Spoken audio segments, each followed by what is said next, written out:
Nakama, selamat datang di Lifestyle Anime. One Piece Chapter 1171 sudah rilis versi resminya. Inilah saatnya untuk mereview sekaligus menganalisis One Piece Chapter 1171.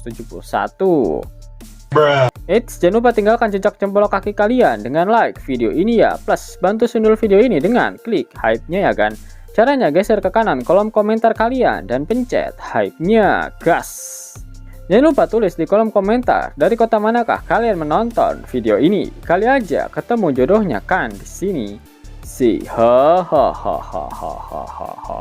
Kalau yang ini buat kalian para player yang lagi gabut, ada game RPG One Piece keren yang ceritanya dari Luffy Orok sampai ke Elbaf cuy, dan maininnya lewat handphone doang lagi. Tonton video ini sampai habis karena linknya ada di akhir video.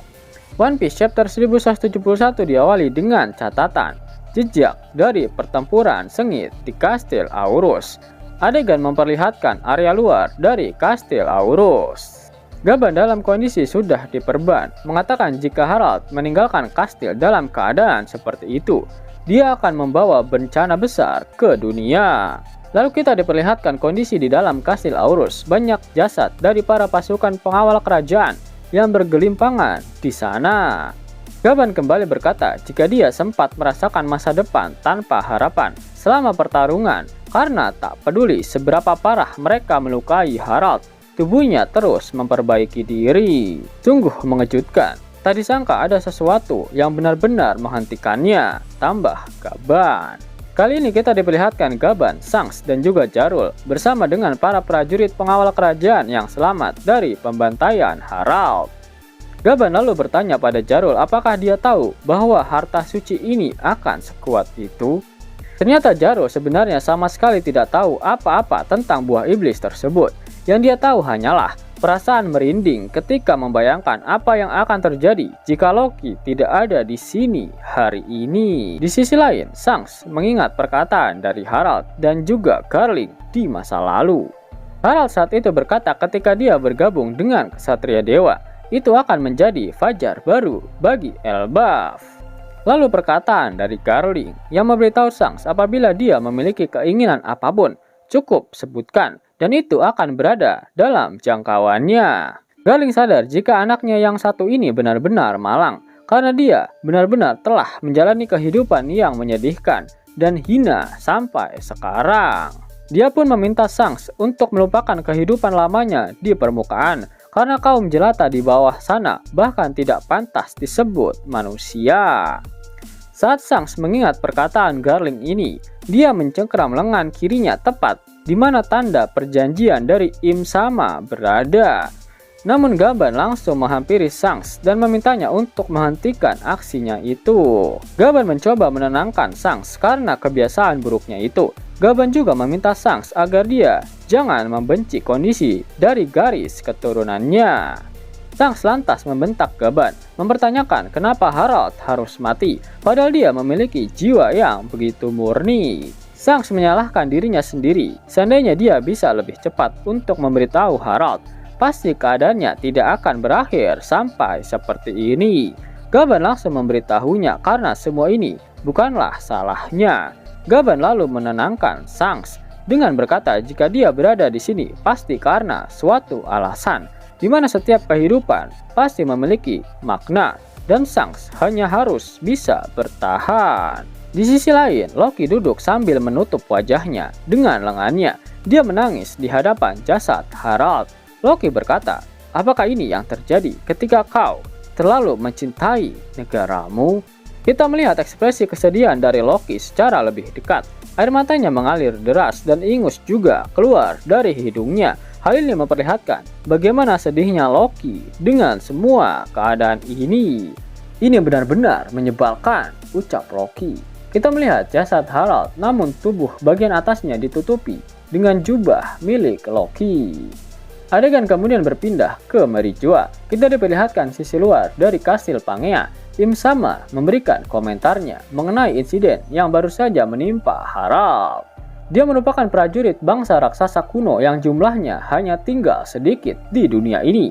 Selain itu, Imu juga telah menganugerahkannya kekuatan serta tubuh yang kekal.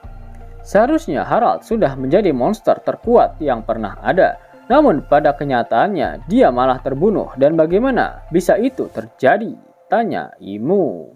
Imo juga mempertanyakan siapa yang berhasil menghabisinya dan makhluk apa yang sebenarnya ada di Elbaf saat ini. Yap, Imo mengatakan semua ini dengan terengah-engah dan nafas yang berat. Ternyata Imo saat ini sedang duduk di tahta kosong dan bertemu langsung dengan kelima Gorosei. Saint Mars meminta izin kepada Imo untuk menyelidiki semuanya karena Abyss yang diciptakan oleh Harald masih tertinggal di Elbaf. Imo dengan nada ngos-ngosan menolak permintaan Mars. Semua ini sudah cukup karena hal itu hanya akan menambah jumlah kesatria yang mati. Selain itu ada harga yang harus dibayar atas perjanjian itu, bahkan bagi Im sama sekalipun. Imo terlihat duduk dengan sedikit membungkuk, seperti menandakan dia memang terkena dampak akibat kematian dari Harald. Apakah sistem perjanjian yang dimiliki oleh Im sama ini konsepnya seperti Horcrux dalam serial Harry Potter? Hanya ada 13 kesatria terpilih yang mendapatkan perjanjian ini dari Imo, di mana terbagi menjadi 8 anggota Knight of God dengan Deep Sea Covenant, dan juga 5 Gorosei alias Warrior God dengan Abyssal Covenant. Itu artinya jika ingin menghabisi Im sama sepenuhnya, maka ke-13 kesatrianya ini harus dihabisi terlebih dahulu. Kemudian Imo melanjutkan perkataannya kepada para Gorosei yang mendengarkannya dengan ekspresi wajah yang terlihat terintimidasi. Harald rela merendahkan dirinya sendiri di hadapan bangsa manusia demi menciptakan jembatan yang menghubungkan negara serta bangsanya dengan penjuru dunia ini. Siapa yang menyangka akan ada sosok yang seperti itu?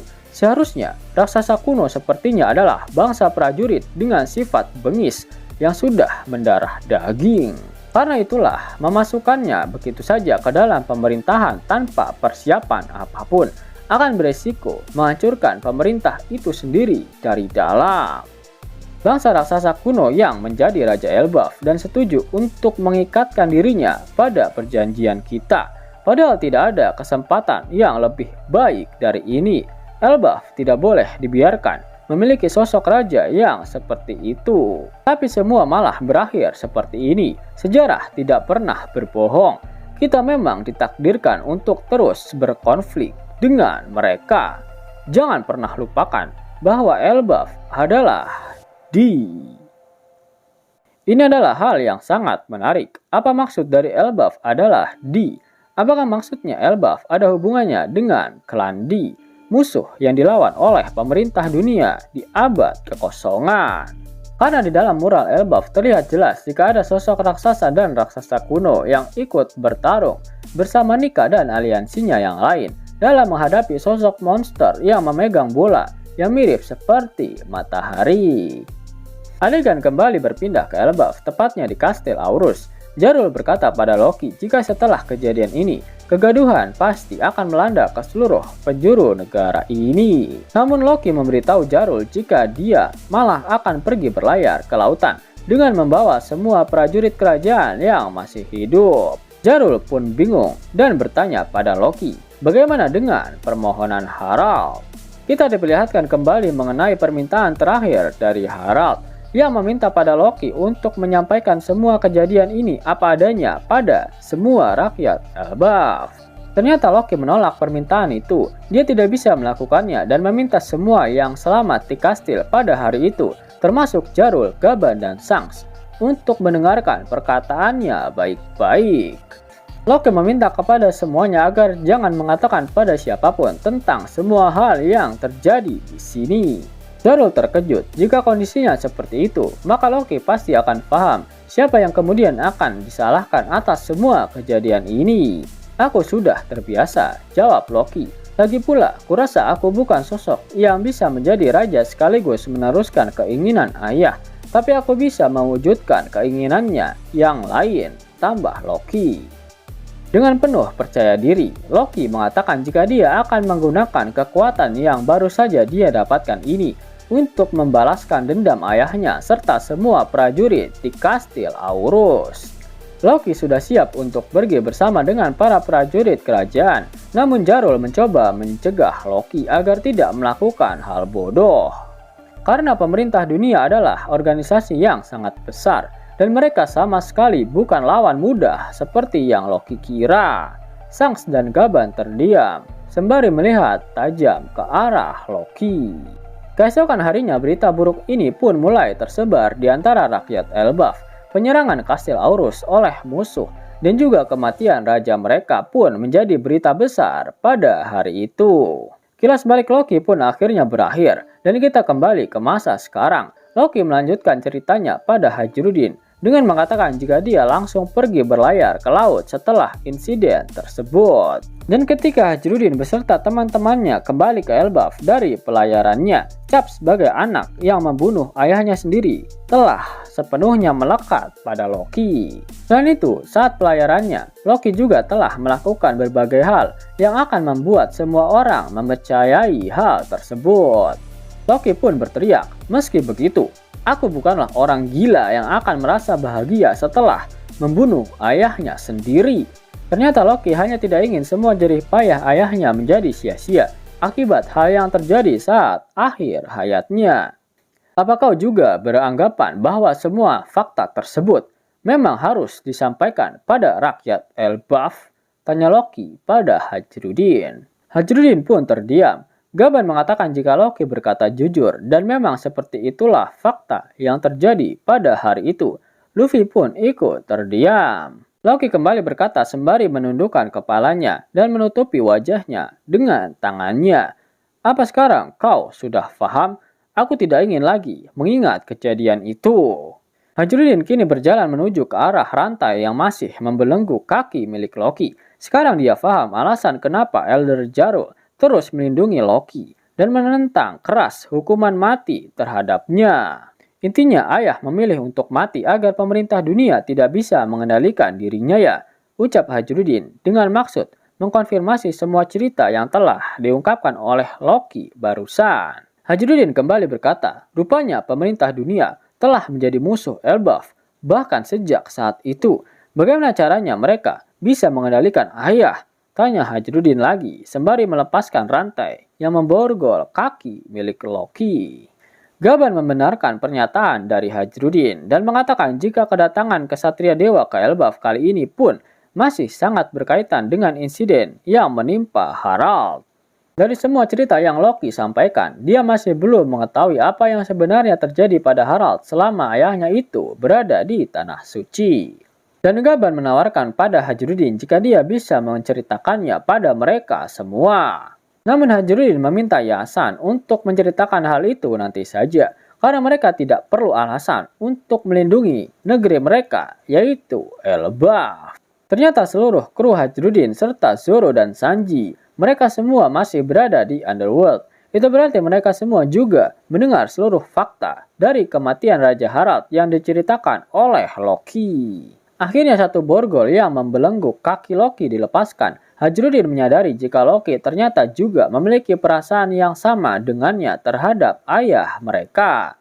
Hajrudin pun meminta maaf atas prasangka buruknya selama ini terhadap Loki. Lalu Hajrudin meminta Loki untuk bertarung bersamanya demi Elbaf.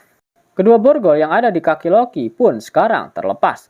Loki menatap ke arah tangannya yang kini sudah bisa dia gerakan dengan bebas. Luffy terlihat sangat senang ketika mengetahui jika Loki akhirnya bisa bertarung. Namun tiba-tiba ada suara gemuruh yang sangat keras.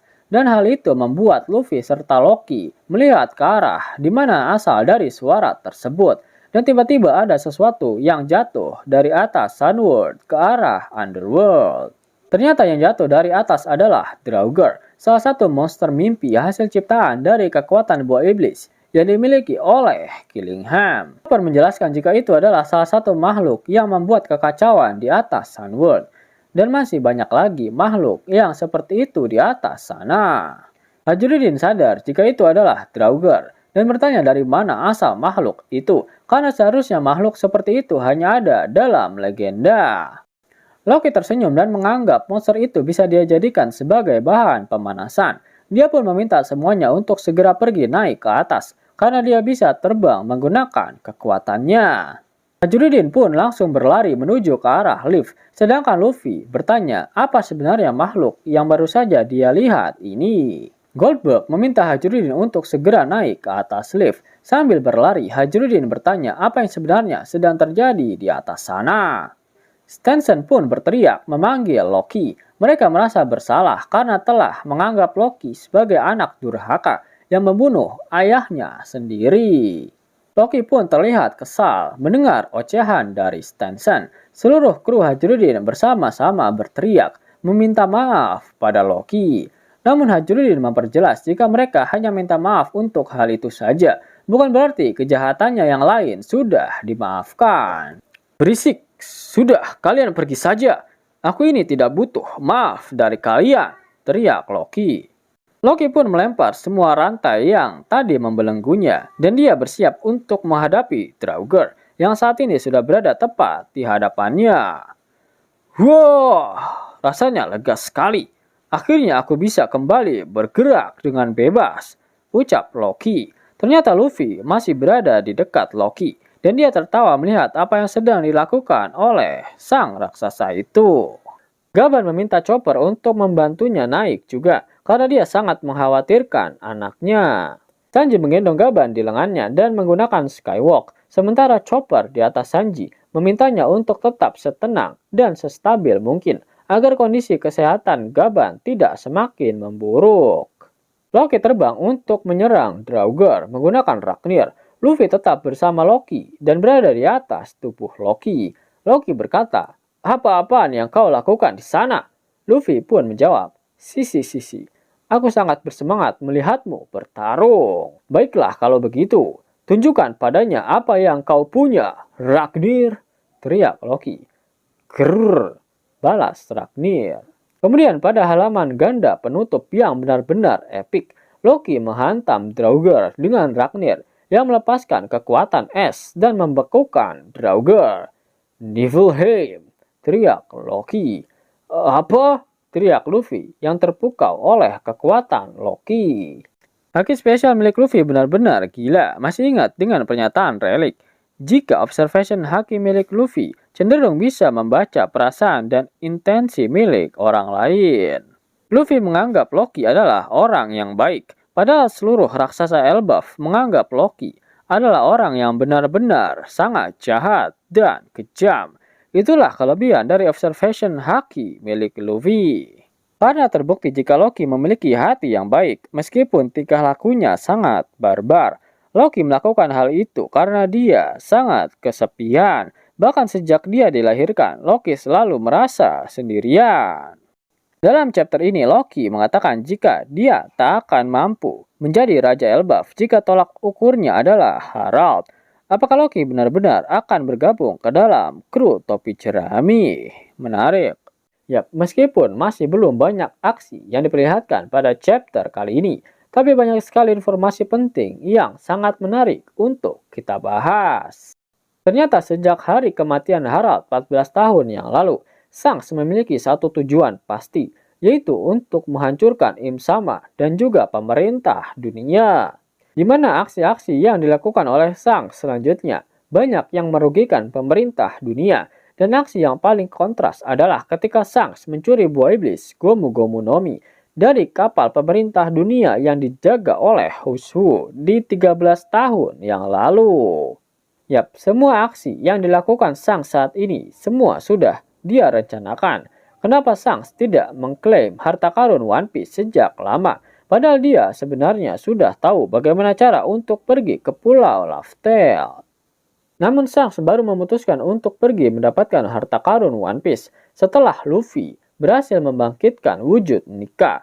Wujud sebenarnya dari buah iblis yang dia dapatkan 13 tahun yang lalu. Kemudian aksi Shanks yang menangkap Loki dan merantainya di Underworld 6 tahun yang lalu juga merupakan rencana besar yang sudah disiapkan oleh Jackie. Loki ingin menghancurkan pemerintah dunia, tapi Loki saja tidak cukup. Shanks tahu itu, bahkan Sebek membutuhkan 2 buah iblis legendaris jika dia mau berhasil untuk menjadikan dirinya sebagai Raja Dunia. Shanks tahu Luffy belum membangkitkan Nika saat itu. Sepertinya memang pertemuan antara Loki dan Luffy di Elbaf sudah menjadi bagian dari rencana Akagami no Shanks selama ini. Ingat dengan pernyataan Imu di chapter ini, Elbaf adalah D. Itulah kenapa sejarah Nika berasal dari Elbaf. Pertemuan antara Harald dan Sebek, lalu Loki dan Luffy. Semuanya bukanlah kebetulan. Semuanya adalah takdir dan tekad D yang terus diwariskan. Dan peran Shanks adalah untuk memastikan semua tokoh utama dalam perang ini bisa saling bertemu agar mereka bisa bersatu untuk menghancurkan pemerintah dunia. Itulah mengapa Gaban menyebut Shanks sebagai Child of Destiny. Pada akhir One Piece chapter 1171, Oda Sensei mengeluarkan kata-kata mutiaranya. Itu artinya minggu depan One Piece libur. Yang lagi bingung cari game One Piece mengkeren dengan grafik aduhai, tapi maininnya di handphone. Mimin ada rekomendasi game One Piece super keren nih. One Piece Fighting Path. Game bergenre petualangan dan action. Benar-benar bikin nagih guys. Ceritanya dari Luffy brojol sampai lawan Kaido di Wano Kuni. Dan gamenya bakalan diupdate terus sampai Elbaf cuy. Buruan download gamenya. Link ada di pin komentar video ini ya, nakama. Sebelum Mimin masuk ke dalam pembahasannya, Lasker Anime yang berkolaborasi dengan Mystic Society kembali mengeluarkan kaos terbaru nih, yaitu desain Zoro dalam mode Asura loh. Keren banget pokoknya. Gak percaya? Silahkan dicek videonya.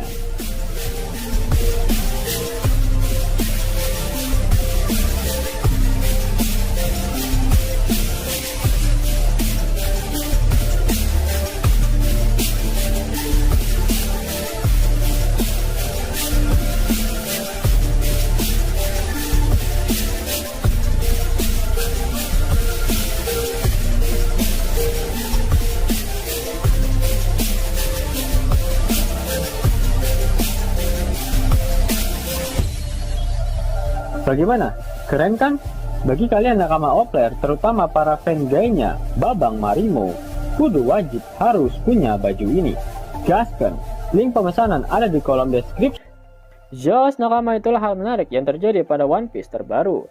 Jika kalian menyukai video ini, jangan lupa klik like, share, dan subscribe channel ini ya, agar nakama semua tak ketinggalan info menarik seputar One Piece. Arigato.